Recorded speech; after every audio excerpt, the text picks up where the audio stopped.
Hello बच्चों, आज organic chemistry start करेंगे। बहुत सारे बच्चे रिक्वेस्ट कर रहे थे कि सर ऑर्गेनिक केमिस्ट्री का भी थोड़ा बेसिक बताया करिए। ठीक है, तो मैं शॉर्ट वीडियो बनाऊंगा। ठीक है, जिसमें से आज पढ़ेंगे हम लोग कि बॉन्ड फ्यूजन क्या होता है, समझेंगे। ठीक है, बहुत आसान कंसेप्ट से आपको समझाएंगे। ठीक है, ध्यान दीजिएगा।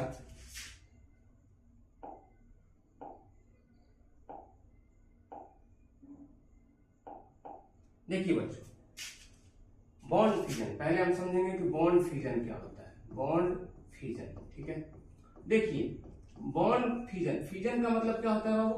Break down. ठीक है, ब्रेक डाउन। और ब्रेक डाउन यानी क्या? हिंदी में क्या बोलेंगे? टूटना। ठीक है, ध्यान दीजिएगा। बॉन्ड फ्यूजन यानी बॉन्ड कैसे टूटता है, यानी बॉन्ड जब टूटता है तो किस पे केटायन जाएगा, किस पे एनायन जाएगा। जैसे मतलब आयन दो टाइप का होता है, एक केटायन और एक एनायन। तो हमें कैसे पता चलेगा कि सर कौन हेट्रोलिटिक बॉन्ड फ्यूजन है, कौन होमोलिटिक बॉन्ड फ्यूजन है, किस पे केटायन जाएगा, किस पे एनायन जाएगा, समझेंगे। यहां से क्वेश्चन आपके एग्जाम में डायरेक्ट तो नहीं दिखेगा, 100% श्योर है। लेकिन अगर ये आपको नहीं समझ में आएगा तो आपका ऑर्गेनिक केमिस्ट्री नहीं समझ में आएगा। This is a part of this organic chemistry, this is a backbone of organic chemistry. अगर ये नहीं समझ में आया तो समझिएगा कहीं ना कहीं आपको ऐसा लगेगा कि ऑर्गेनिक केमिस्ट्री में दिक्कत है। कौन सा कार्बोकेटायन देगा, कौन सा कार्बोएनायन देगा, कौन कार्बन फ्री रेडिकल देगा, तो समझेंगे बाबू। ठीक है, देखिए जो बॉन्ड, जैसे मान लीजिए सपोज, ठीक है, देखिए एक होता है पोलर बॉन्ड और एक होता है नॉन पोलर बॉन्ड। ठीक है, जैसे केमिकल बॉन्डिंग में डाइपोल मोमेंट आप लोग पढ़े होंगे, वहीं से डिसाइड होता है पोलरिटी और नॉन पोलरिटी। पोलर यानी क्या? उसके अंदर डाइपोल मोमेंट है। नॉन पोलर यानी डाइपोल और नॉन मतलब नहीं, यानी जिसके अंदर डाइपोल मोमेंट नहीं है। ठीक है, तो म्यू बराबर नॉट जीरो को क्या बोलते हैं बाबू?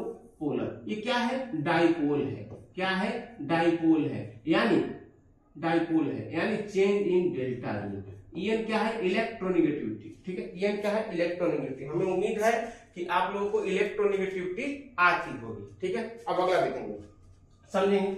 नॉन पोलर यानी म्यू बराबर जीरो। ठीक है, म्यू बराबर जीरो यानी नॉन पोलर। ध्यान रखेंगे, ठीक है, बहुत लोग कंफ्यूज हो जाते हैं कौन पोलर है कौन नॉन पोलर। तो याद रखेंगे म्यू बराबर जीरो और म्यू बराबर नॉट जीरो। तो म्यू बराबर जीरो है तो समझेंगे क्या? Non polar. और म्यू बराबर नॉट जीरो है तो क्या समझेंगे बाबू? पोलर, यानी उसके अंदर पोलरिटी है तभी तो म्यू बराबर नॉट जीरो लिखा हुआ है। ठीक है, अगला देखेंगे, समझेंगे। जैसे मान लीजिए सपोज ये कार्बन डबल बॉन्ड है, ये कार्बन डबल बॉन्ड ऑक्सीजन है। ठीक, तो इसमें देखेंगे जैसे hydrogen, helium, lithium, beryllium, boron, carbon, nitrogen, oxygen, fluorine. ठीक है, तो फ्लोरीन की इलेक्ट्रोनेगेटिविटी सबसे ज्यादा पीरियोडिक टेबल में मैक्सिमम होती है। कितना होती है? 4। आप लोग को नॉलेज होगा कि फ्लोरीन जो है उसकी इलेक्ट्रोनेगेटिविटी पूरे पीरियोडिक टेबल में सबसे मैक्सिमम होती है। कितनी होती है? 4। अब देखिए जैसे ही लेफ्ट बढ़ेंगे तो 0.5 से घटा दीजिए। जैसे इसका 3.5, इसका 3, इसका 2.5, इसका 2, इसका 1.5 और इसका 1। ये ट्रिक है, याद करने का तरीका है। एका दो अक्षर चेंज हो सकता है, 1.5 की जगह 1.6 हो सकता है, लेकिन आप अगर इससे सॉल्व करेंगे तो कोई भी आपका क्वेश्चन गलत नहीं होगा। ठीक है, ध्यान दीजिए। तो मान लीजिए ये कार्बन का इलेक्ट्रोनेगेटिविटी कितना है? 2.5। इस कार्बन का इलेक्ट्रोनेगेटिविटी कितना है? 2.5। तो म्यू बराबर क्या हो गया बाबू? 0। इसमें देखिए इसका 2.5 है और इसका कितना है? 3.5। तो डेल्टा चेंज यानी डेल्टा ईएन का चेंज होगा तो इसमें कितना होगा? 1। तो यानी म्यू बराबर नॉट जीरो। अरे यस या नो? तो ये क्या होगा? पोलर। क्या होगा? पोलर। और ये क्या होगा? Non polar. ठीक है, कितना पहले समझे। अगला समझेंगे कि देखिए जो बॉन्ड फ्यूजन होता है, आप लोग पढ़े होंगे ऑर्गेनिक केमिस्ट्री में। ठीक है, कहीं ना कहीं सुने भी होंगे कि 2 टाइप का होता है। कौन? एक होमोलाइटिक बॉन्ड फ्यूजन और एक होता है heterolytic bond fusion. Heterolytic bond fission. ठीक है, अब देखिए बहुत हर जगह पढ़े होंगे, लेकिन एक बार मेरा कंसेप्ट देखिए कैसे समझाने का तरीका है। पहला हम पढ़ेंगे हेट्रोलिटिक। Heterolytic, heterolytic. देखिए हेट्रो मतलब क्या होगा, अलग अलग, अलग अलग। ठीक है, हेट्रोलिटिक का मतलब क्या होगा बाबू, अलग अलग। यानी जो एटम है वो एक जैसा नहीं होगा, अलग अलग होगा। जैसे carbon oxygen, carbon nitrogen, carbon hydrogen, carbon halogen. It is halogen यानी in the sense of, halogen यानी इन द सेंस ऑफ, आप लोगों को पता होगा कि एक्स यानी, ठीक है, फ्लोरीन, क्लोरीन, ब्रोमीन और आयोडीन। ठीक है, क्लोरीन, क्लोरीन, ब्रोमीन और आयोडीन। ठीक है, अगला देखेंगे तो हेट्रोलिटिक। तो जैसे मान लीजिए आपका एनसीईआरटी में एग्जांपल दिया हुआ है CH3Br, CH3Br। ठीक है, CH3Br। ठीक, अब देखिए इसका बॉन्ड बनाएंगे, देखेंगे ध्यान से। ये कार्बन हो गया, ये हाइड्रोजन हो गया, हाइड्रोजन हाइड्रोजन हाइड्रोजन, और ये ब्रोमीन हो गया। ठीक है, तो ध्यान से देखेंगे और समझेंगे कि जो यहाँ पे ये दोनों के अंदर डेल्टा EN सेम तो है नहीं, तो जब डेल्टा EN सेम नहीं है यानी जीरो नहीं है, तो ये क्या बाबू, म्यू बराबर नॉट जीरो, और म्यू बराबर नॉट जीरो यानी इसके अंदर पोलर है। ठीक है, पहले इतना बात तो समझेंगे कि जो हेट्रोलिटिक है यानी उसके अंदर क्या होता है बाबू, पोलर बॉन्ड, पोलर बॉन्ड। ठीक है, दूसरी बात कि इसमें इलेक्ट्रोनेगेटिविटी किसका ज्यादा है, इसका कि इसका। तो देखिए बताया था आपको, इधर वाला बता दिया था, फ्लोरीन, क्लोरीन, ब्रोमीन, आयोडीन। जैसे फ्लोरीन का होता है 4, क्लोरीन का कितना होता है 3, इसका 2.5। अब कार्बन का कितना आया था बताया मेरे साथ, boron, carbon, nitrogen, oxygen, fluorine, तो इसका 4, इसका 3.5, इसका 3, इसका 2.5। अरे देखिए आया कि नहीं आया, अरे बोलिए। तो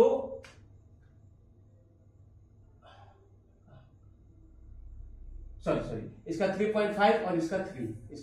ठीक है, तो देखिए डेल्टा ये अलग लगाया है, तो यानी इसके अंदर पोलरिटी जनरेट होगा। जो पोलरिटी जब जनरेट होगा तो क्या हम समझे कि इसमें डेल्टा EN अलग अलग है, तो डेल्टा EN अलग अलग है मतलब बराबर नॉट जीरो। दूसरी बात, जिसका इलेक्ट्रोनेगेटिविटी कम है, जिसका इलेक्ट्रोनेगेटिविटी लेस है, तो उसके ऊपर प्लस चार्ज लगेगा, यानी डेल चार्ज, यानी थोड़ा सा चार्ज। और जिसका इलेक्ट्रोनेगेटिविटी ज्यादा है, मोर है, हाई है, तो उस पर क्या लगेगा बाबू, माइनस चार्ज। ये आप लोग को एक कंसेप्ट मालूम होना चाहिए कि जिसका डेल्टा EN कम उस पर प्लस चार्ज, जिसका डेल्टा EN ज्यादा उस पर माइनस चार्ज। ठीक है, तो इस दोनों में देखेंगे तो ये बॉन्ड टूटेगा धीरे धीरे टूटेगा, तो इस पे प्लस आएगा और इस पे माइनस। क्यों इस पे माइनस क्यों आया, क्योंकि इसका डेल्टा EN ज्यादा है, और इस पे प्लस क्यों आया, क्योंकि इसका डेल्टा EN कम है। ठीक है, अगला समझेंगे, इसी में ही समझेंगे। देखिए ध्यान से समझेंगे, जैसे हमने बताया कि जो हेट्रोलिटिक बॉन्ड फ्यूजन होता है, हेट्रोलिटिक। ठीक है, उसमें क्या समझे, पहला समझे क्या कि ये किसमें होगा, पोलर वाले मॉलिक्यूल में, पोलर मॉलिक्यूल में। ठीक, पहला चीज ये समझे। फिर समझे क्या, आयन बनाएगा। आयन यानी क्या बनाएगा, केटायन और एनायन। हमें कैसे पता है सर, देखिए सर यहाँ पे हमने बताया आपको ना कि यहाँ पे हाइड्रोजन है, ठीक है, यहाँ पे ब्रोमीन है। ठीक, तो जब ये टूटेगा, टूट के कैसा बनेगा बाबू, CH H। ठीक है, अब इस बॉन्ड में कितना इलेक्ट्रॉन है, 2। इस बॉन्ड में कितना इलेक्ट्रॉन है, 2। तो ये जब पूरी तरह टूटेगा तो इस पे आएगा प्लस चार्ज और इस पे आएगा माइनस चार्ज, तो इस पे आ जाएगा प्लस चार्ज, और ये क्या बना बाबू, ब्रोमीन माइनस, बीच में प्लस। ठीक है, देखिए क्या बना, ये बना कार्बोकेटायन और ये ब्रोमीन माइनस। ठीक है, यानी कार्बन पे इस पे पॉजिटिव चार्ज आया और ब्रोमीन पे माइनस। ब्रोमीन पे माइनस क्यों आया, क्योंकि उसका डेल्टा EN ज्यादा है, और कार्बन पे प्लस क्यों आया, क्योंकि इसका डेल्टा EN कम है। यानी इलेक्ट्रोनेगेटिविटी जिसकी कम है उस पे प्लस चार्ज, इलेक्ट्रोनेगेटिविटी जिसकी ज्यादा है उस पे नेगेटिव चार्ज। ठीक है, अब देखिए तो इसे बोल सकते हैं कैटायनिक। ठीक है, इसके बाद हेट्रोलिटिक बॉन्ड फ्यूजन को और क्या बोल सकते हैं बताइए। देखिए डिफरेंट एटम के बीच में लगेगा, पहला चीज। ठीक है, क्या बनाएगा बाबू? Carbocation, carbocation. ठीक, अब देखिए, मान लीजिए आप लोग पढ़े होंगे क्लास 12th में, जैसे मान लीजिए CH3 MgBr, ठीक है। तो इसमें कैसे बॉन्ड टूटेगा? ऐसे, हाइड्रोजन हाइड्रोजन हाइड्रोजन, देखेंगे ध्यान से, ठीक है। ये Mg और Br लगा हुआ है। तो यहाँ पे देखेंगे कि देखिए, अब ये मेटल है और ये नॉन मेटल की तरह बिहेव करेगा। तो जब मेटल है तो मेटल इधर आएगा, मेटल इधर आता है और नॉन मेटल इधर आता है। तो इधर से लेफ्ट से राइट जाएंगे तो इलेक्ट्रोनेगेटिविटी बढ़ेगा, यानी इसकी इलेक्ट्रोनेगेटिविटी कम होगी, इसके इलेक्ट्रोनेगेटिविटी ज्यादा होगी। तो यानी समझेंगे क्या, ऐसे जा रहे हैं तो इलेक्ट्रोनेगेटिविटी बढ़ेगी। तो कार्बन इधर आता है और मेटल, मान लीजिए कोई भी मेटल है, मैग्नीशियम है, तो उसकी इलेक्ट्रोनेगेटिविटी कम होगी। तो यहां समझेंगे इसकी इलेक्ट्रोनेगेटिविटी कम है और इसकी इलेक्ट्रोनेगेटिविटी ज्यादा है। तो ज्यादा वाले पे -4 और कम वाले पे +4। तो ये जब टूटेगा तो ये ऐसे बनेगा। कैसे बाबू? ऐसे,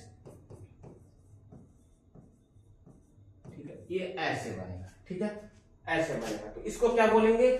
इसको क्या बोलेंगे? कार्बोएनायन,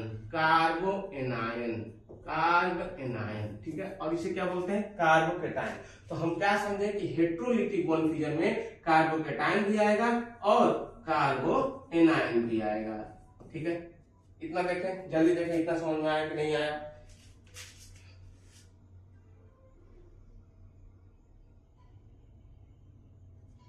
आया समझ में? ठीक है। अब देखिए अगली पॉइंट, रिएक्शन, ये जो रिएक्शन हो रहा है, इन विच यही जो लिखवाए हैं, डिटेल लिखवाते हैं, reaction in which heterolytic bond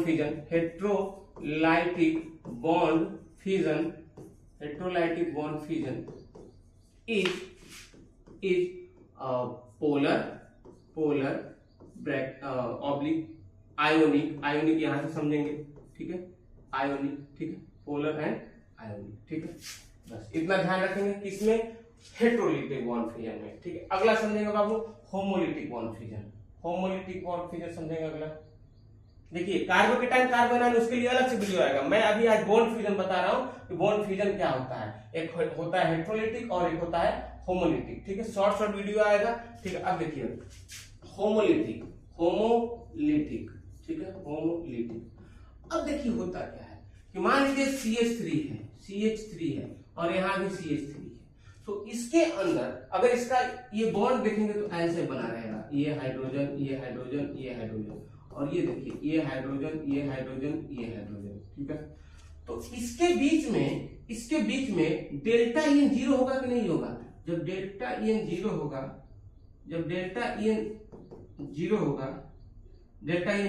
ठीक है। तो जब डेल्टा EN 0 होगा तो यानी क्या समझेंगे? नॉन पोलर है। क्या है? Non polar. जब नॉन पोलर है यानी क्या समझेंगे कि नॉन पोलर है तो कौन सा बॉन्ड फ्यूजन हो जाएगा? होमो मतलब क्या होगा बाबू? सेम। होमो मतलब क्या होगा? सेम। अब देखिए जब होमोलिटिक होता है तो फ्री रेडिकल जनरेट होता है। क्या जनरेट होता है? Free radical. अब कैसे हम समझेंगे? जैसे मान लीजिए इसी को फिर से बना रहा है, यहीं पे देखिए आप लोग, ठीक है। जैसे देखिए, ठीक है, यहां पे देखेंगे जब इसके पास भी इलेक्ट्रोनेगेटिविटी मान लीजिए 2.5 है, इसके पास भी 2.5 है, तो दोनों को इलेक्ट्रोनेगेटिविटी सेम है। जब दोनों की इलेक्ट्रोनेगेटिविटी सेम है तो न तो इधर केटायन बना पाएगा ना एनायन बना पाएगा। क्यों? केटायन और एनायन कब बनाता है? केटायन और एनायन कब बनाता है? जब इलेक्ट्रोनेगेटिविटी डिफरेंस हो। इसमें तो इलेक्ट्रोनेगेटिविटी सेम है, तो ये क्या काम करेगा कि इसके पास 2 इलेक्ट्रॉन है ना, तो एक इलेक्ट्रॉन इसे दे देगा और एक इलेक्ट्रॉन इसे दे देगा। तो इसका स्ट्रक्चर जो बनेगा, ये ऐसे बनेगा, ठीक है, ये ऐसे, ठीक, ये ठीक है, प्लस ये ऐसे बनेगा, ठीक है। देखिए तो ये जो है इसको बोलते हैं carbon free radical, carbon free radical, ठीक है। तो बस एक लाइन में ध्यान रखेंगे, क्या ध्यान रखेंगे बाबू? एक होता है होमोलिटिक बॉन्ड फ्यूजन, एक होता है हेट्रोलिटिक बॉन्ड फ्यूजन। होमोलिटिक यानी क्या बताइए? होमोलिटिक यानी क्या? सेम, और सेम होगा तो यानी नॉन पोलर, ठीक है। और इसमें क्या होगा बाबू, पोलर, ठीक है। अब बताइए, इसमें म्यू बराबर 0, इसमें म्यू बराबर नॉट 0, ये क्या होगा, ठीक है। इसमें आयोनिक स्पेसीज बनेगा, आयोनिक बनेगा, नहीं बनेगा। इसमें आयोनिक बनेगा, हाँ, केटायन और एनायन बनेगा। इसमें क्या होगा, फ्री रेडिकल जनरेट होगा, फ्री रेडिकल जनरेट होगा। और इसमें कार्बोकेटायन और कार्बो एनायन, ठीक है। ठीक, समझ में आया, ठीक है। अगर समझ में आया तो लाइक करें, कमेंट करें, सब्सक्राइब करें। अगले वीडियो में समझेंगे कि कार्बोकेटायन क्या होता है, कार्बो एनायन क्या होता है। आज के वीडियो में बस इतना ही समझेंगे, ठीक है। देखिए, पहला वीडियो में ये देखिए, ठीक है, दूसरा में ये देखिए, तीसरा में ये देखिए, चौथा में ये देखिए, पांचवा में, ठीक है। चलिए, ठीक है।